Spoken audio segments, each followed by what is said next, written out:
Hello and welcome to Office Hours with EAB. I'm Linda Marchlewski, and my role is to help campus leaders address barriers to graduation through EAB's Moonshot for Equity. Since our launch in 2020, the Moonshot has grown into a national community of practice with over 20 colleges, universities, and trade schools participating. Degree completion is our primary focus, but we also recognize that that's only half the battle. Recently, many leaders in our community of practice have been reflecting on the impact of artificial intelligence and the evolving definition of career readiness. And through my conversations, I've had the privilege of meeting one forward thinking leader guiding both campus and workforce leaders through their AI transformations.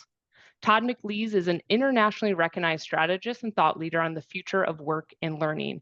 He helps business and academic leaders collaborate to prepare for paradigm shifts related to digital and human transformation. Todd is a regular contributor to NSF programs focused on the future of work, including the National Career Pathways Network, Necessary Skills Now Network, and Preparing Technicians for the Future of Work. Todd, welcome to the podcast. Thanks for having me, Linda. Well, I'd like to start off by talking a little bit about urgency. So you work with a lot of campus and business leaders, and from those two perspectives, why is there this urgent need for campus transformations around artificial intelligence? There's probably a bunch of reasons. I'll give you maybe the top two. One, the first thing is, unlike social media, which is a similar technology in terms of how it just sort of arrived one day and suddenly the world was experiencing it, we let it happen to us in many ways. And we can't afford to do that with AI. So we need to write the narrative, and there might not be a better part of society than higher education to help craft that narrative. Throughout time, we've always looked at higher ed as the thought leadership and the inspiration and so forth about why technology matters, how to integrate it into our lives in a responsible way, and so forth. So that part's not new. If we don't write our own narrative, many of the worst fears that we have around job displacement, privacy concerns, ethical dilemmas, things like that, they're much more likely to come true if we do nothing. And then I would say the second reason is really related to, we're already witnessing this significant skills gap.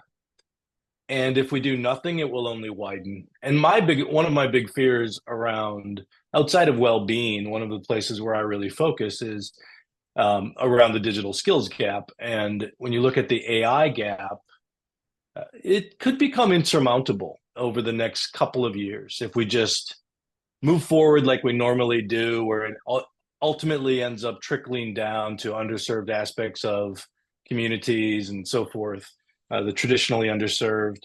And this technology is different. It's moving so quickly, it will be very difficult for those groups to catch up. So we have to be intentional about that piece. I appreciate that. And there's so many directions I want to take that. Hopefully, across the next 30 minutes or so, we'll be able to delve into those pieces each a little bit more. Let's talk about that skills gap. So I alluded to it in the introduction. Artificial intelligence is rapidly changing what it means to be, quote, career ready when you graduate. How do campuses, from your perspective, need to be adapting curriculum and classroom instruction to actually meet those workforce needs and what I care a lot about, ensuring those positive career outcomes for graduates? Yeah, so I mean, it's a critical shift, you're right. And I would say that, first, we need to focus on helping people understand maybe what 2027 looks like. So not the distant future, but the next couple of years. First of all, I mean, I fully expect, and I think it's very predictable at this point, although I think most futurists are really struggling with the pace of AI. You don't have to be a futurist to understand that just due to the scaling law, it's very likely that the AI tools as we know them today will be somewhere between 10 and 100 times more capable in the next couple of years. And that's very difficult for any of us, all of us, me, to wrap our head around. I've been doing a lot of research around what does that mean? Well, it means that we go from, having a digital assistant that many have referred to as, oh, think of it as your intern or your brand new hire or whatever the case may be, to having this PhD thought partner with you at all times, who knows every intimate detail about you and so forth. Um, so as I think with that in mind, as we look forward to 2027 and we talk about automating the lower half of cognitive skills, it's high cognitive skills will be augmented by AI. And to some extent, socio-emotional skills, emotional intelligence, empathy, things of that nature, they will also, the way we communicate, we will also augment ourselves with AI. So that means that in terms of what we're teaching people, and we have to help them build relationships with not only other people, but with AIs. So we need to emphasize the importance of building human skills, high cognitive and socio-emotional skills, and we need to do it. They're becoming indispensable skills as work changes to being more relational. And we need to do it in a much more explicit way than we ever have before. Every institution in America will tell you that they teach critical thinking, but the vast majority of people graduating from these institutions, whether 2-year or 4-year, they are unable to explain to a hiring manager what critical thinking is and how they might leverage critical thinking in the role they're applying for, or how they used it during their academic pursuits. And so we have to be much more clear about, we're not just teaching this implicitly through the way we teach all things, we're teaching it explicitly because the skill matters incredibly in terms of the work that we'll be able to do.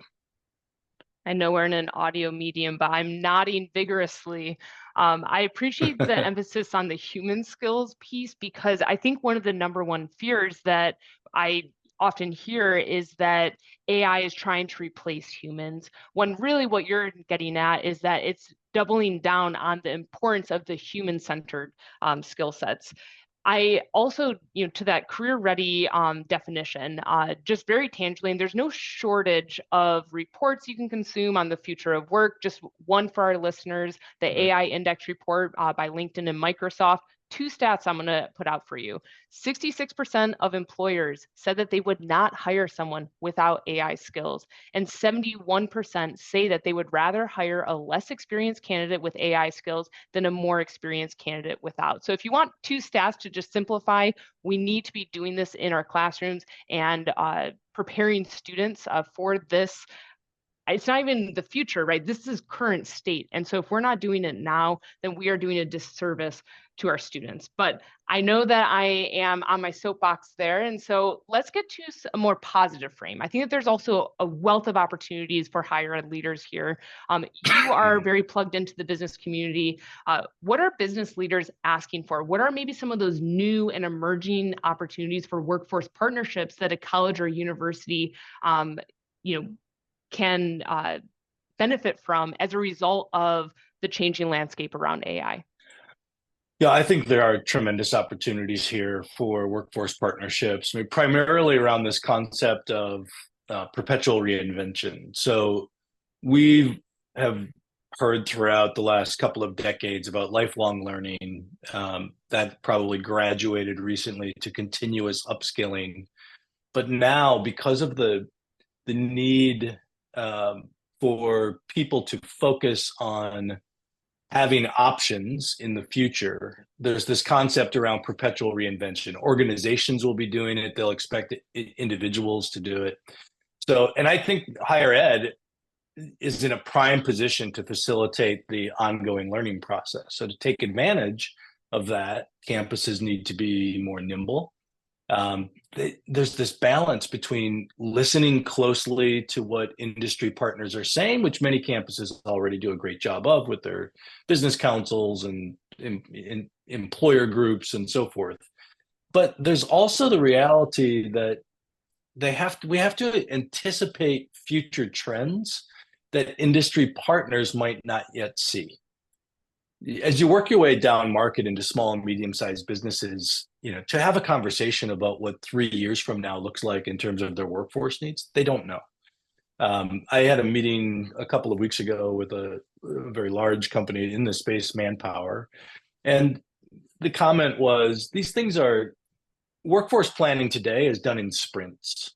So it's not a 3 year conversation. It's a 3 to 6 month conversation in terms of what we're going to need. That's how fast things are changing now. And so they may not know what they need 2 years from now.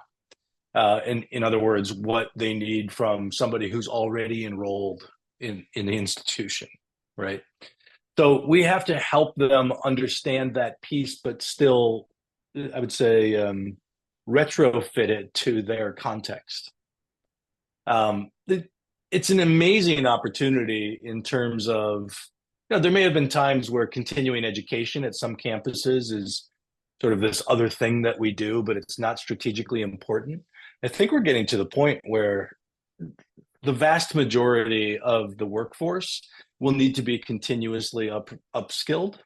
And so there's a significant strategic revenue opportunity here as well, to really become the go-to source regionally for employers to send people not just around AI, but around all of the skills. The half-life of technical skills has gone from 26 years in 1990 to somewhere between 18 months and 5 years today, and continuing to shrink. And the more technical it is, the more perishable it is. And so instead of thinking about hard skills and soft skills, we think about durable skills, transferable skills, and perishable skills. Perishable skills need to be learned because they represent high value for a very short period of time, such as prompt engineering. A year ago, with regard to AI, prompt engineers, there were all sorts of articles about those jobs starting at $375,000 a year and so forth. Today, most models, you can see that it's less important today to be great at prompt engineering. Still an important skill, but less important than just 12 months ago. So 3 years from now, it's more likely that the AI will do a better job of interpreting what that prompt needs to be. And that's the very definition of a perishable skill. In the near term, it represents potentially high value. But in the long term, it's, we need a balance of perishable skills and durable skills. So you've shared that we need to be nimble, we need to be anticipatory, and there's a real opportunity for revenue. But I imagine that that's also going to be competitive for that revenue. And so if I were, an executive at one of these campuses, what can I do to make myself more attractive to secure those dollars and basically win those workforce partnerships over maybe some of my regional competitors? It's not intuitive for most business leaders today to think about these higher order skills as being the place where the community college or the local university is going to teach that. I might send some people to executive education, but that's going to be, not everybody's going to have access to that on my team, right? There need to be programs that are much more responsive and affordable and accessible, so that employers can look at that as a reasonable alternative. It can't cost thousands of dollars to send somebody to, a 6-week certificate course, that sort of thing. We have to make it obvious that higher education is here to compete in that market. So I think it's a long game. Yeah. I want to pivot now a little bit and start talking about, we hear a lot about AI literacy. We talked a little bit about AI skills, but you talk about AI agility specifically and emphasize that as kind of the first order area of development. And so can you elaborate on what is AI agility and why does it matter? Yeah. So it's easy to say that we need to be more adaptable. Right. It's also easy to say we don't like change, but the reality is more complex. So we have to help people understand the importance of building healthy and habits and sustainable practices with AI, right? So um, this goes beyond AI literacy. AI literacy is a really key point. It needs to be a part of that conversation. But this is about developing a more comprehensive capability to work effectively with AI. So when you think about the impact that social media has had on individuals and organizations, but let's just talk about the impact on individuals and everything that we know now that we didn't know 20 years ago about dopamine hits and the addictive nature and the loss of privacy and all of these things that again we just let happen to us. All of that and more is there with AI. And so this is a much larger conversation than how to build an effective prompt. This is around building healthy habits so that I'm not offloading too much work to the AI that is really human work. So just to be intentional about what work I value, how important the work is, not only to me, but to the people who are on the receiving end of that product. And so we talk about forging optimal human AI partnerships as the first piece. The second piece is around AI literacy. And we intentionally made the habit formation first because we think it's long term, it's the most important piece. The third piece is around creating intrinsic business value. So, one of the big fears that higher ed leaders and business leaders have is that people are going to be leveraging this technology, but will it actually create any value? So how do we go from transactional to transformative? How do we go from tactical to strategic? It's not just about, Linda sent me an email, here's that email, not got a response for me in a pleasant tone. It has to be more strategic than that in order to deliver real value. And become part of the workflow. And so the third piece is around creating intrinsic business value. Now, those three things are the things that individuals can bring to organizations. The second set of three are the things that are organizational initiatives that impact people. And the first of those is achieving responsible AI. So everything that goes along with ethical use of AI.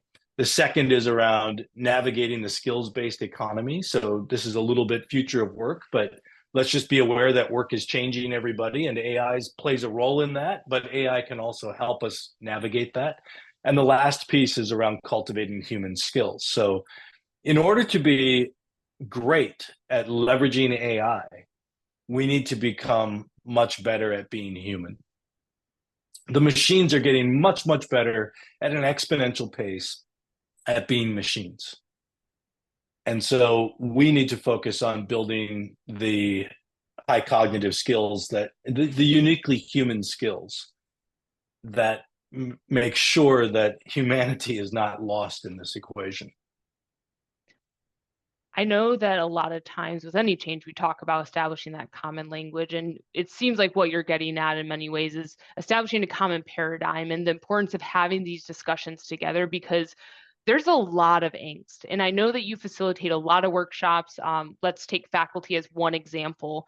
Can you speak to maybe some of the common sources of hesitation when it comes to using AI in the classroom that you run into when you're having these conversations? And how do you typically respond? Yeah, there's two big ones. One is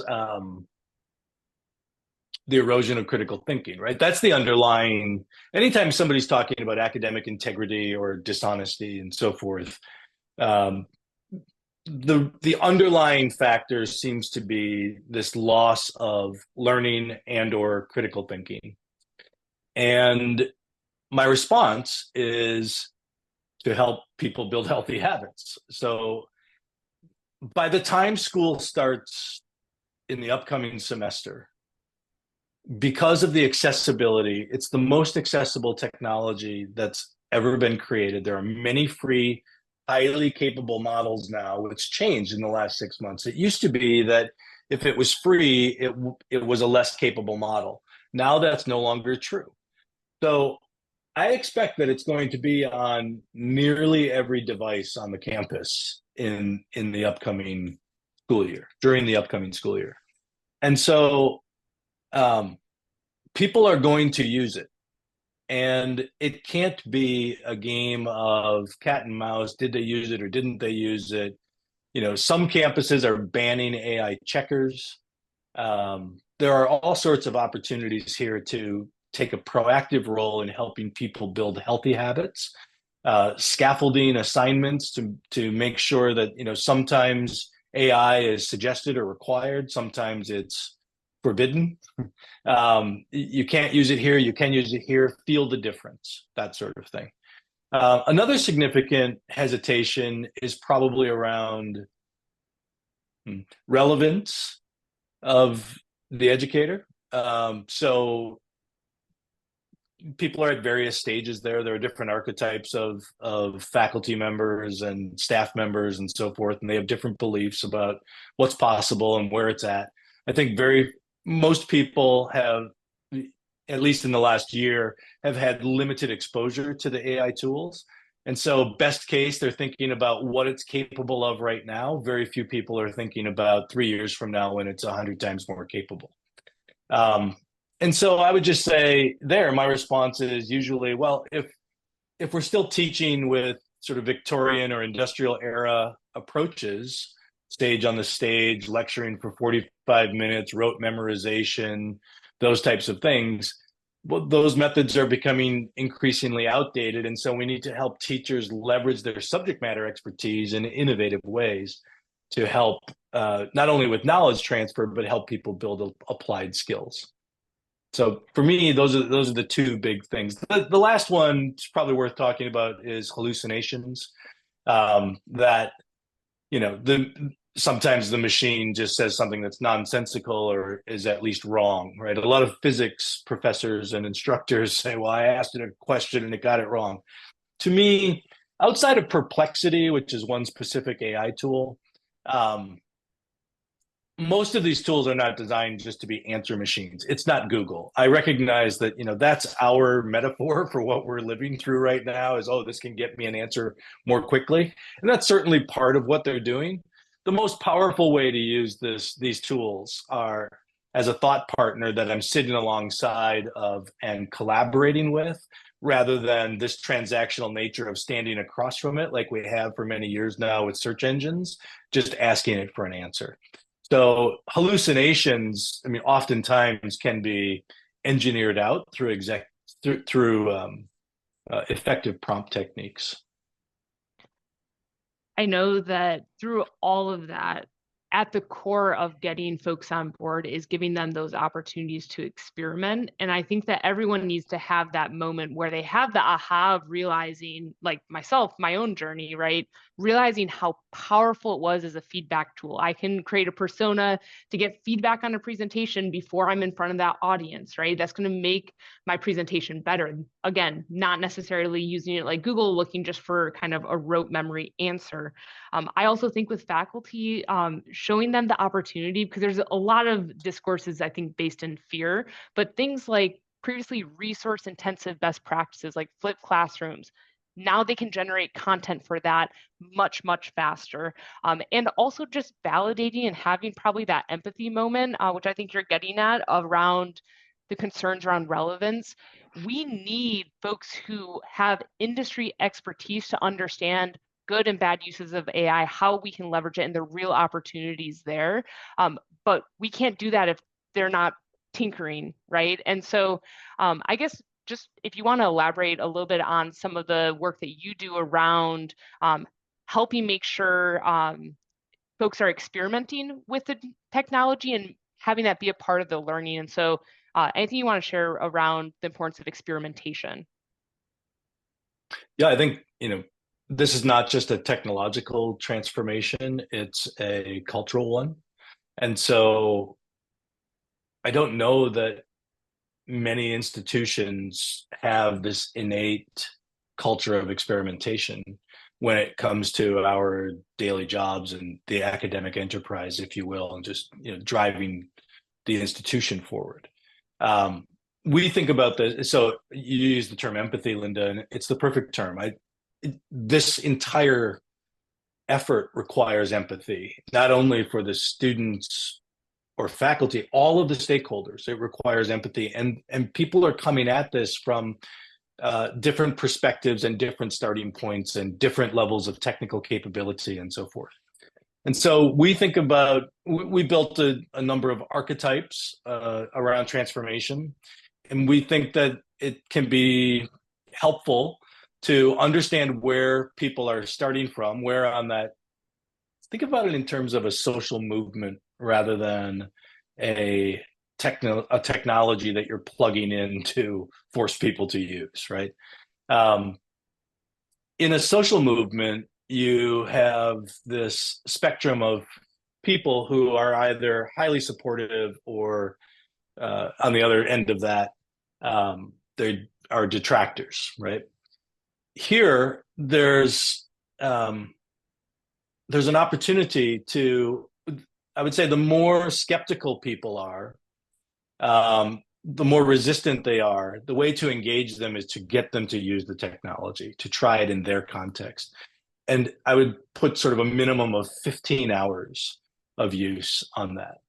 That aha moment usually takes place in the first 15 hours of focused use, not transactional use, but sit down and let's do something meaningful. And if you do that a few times and the total effort is around 15 hours, there you have a few aha moments that pop up. By helping them do that, by helping the enthusiasts who really, they see the future, they want to embrace it, they're just not aware of lots of applicable use cases at the moment or how to work it into their workflows. By helping them do that, focusing their efforts in places that help them get from where they are to the next place you need them to be, that's the best way to help people navigate this. And of course, all of that requires this extraordinary level of listening and empathy, because we can't just say, well, the genie's out of the bottle, it's not going back, so get on board, everybody. That's not how it has ever worked with paradigm shifting technologies. We're not wired that way. We don't want to fight neurology and biology. We want to embrace human nature and help people understand that we get it, that there's lots of people who are in a similar place that they are, and we're here to help them navigate it. I've been doing some research recently, just spend 2 seconds on this, on higher institutions of higher education and corporations who were slow to adopt electricity. And because that's what this is compared to, right? Electricity or the printing press or the discovery of fire, those kinds of things. And the move from steam power to electrification was not smooth, and it was very gradual. And there are some very famous institutions of higher education that were very slow to adopt what was then seen as a dangerous technology and so forth. And when you read some of the anecdotes, the historical anecdotes, you recognize that there are lots of parallels in the language being used between that and today. I've heard of the calculator analogy, but I do appreciate the parallel to adoption of electricity as well. I work with a lot of institutions who are at various stages of their AI task force, and a lot of institutions are either just getting started or maybe they're a little bit further along. And from my interactions with many of them, a lot of them are feeling overwhelmed or don't know where to start. What broad advice would you offer a new AI task force? And more specifically, what are their order of priorities? Todd, you're on mute. We'll play that back, so feel free to just jump in with your answer. Sorry, I was coughing. So, all right, here we go. First of all, I think it's completely understandable to feel overwhelmed when starting an AI task force or as they've gotten into. Now, we've been a part of around 50 different AI transformations in higher ed and more out in industry. I think the key to an approach is to keep it in small, manageable bites. We don't need. It's helpful to expose everybody to training, but we don't need the big kickoff meeting to say, this is what we're going to go do. And, get on board and let's run as fast as we can and so forth because of what we just finished talking about. It takes time to create the wins necessary for a cultural transformation. So we want to meet people where they are. It's about finding the right balance between being AI responsible and AI forward. So I think many institutions to date have erred on the side of responsible, which is perfectly understandable. But by putting AI skeptics on responsible AI or ethical AI task forces, it in some cases has become the progress prevention department.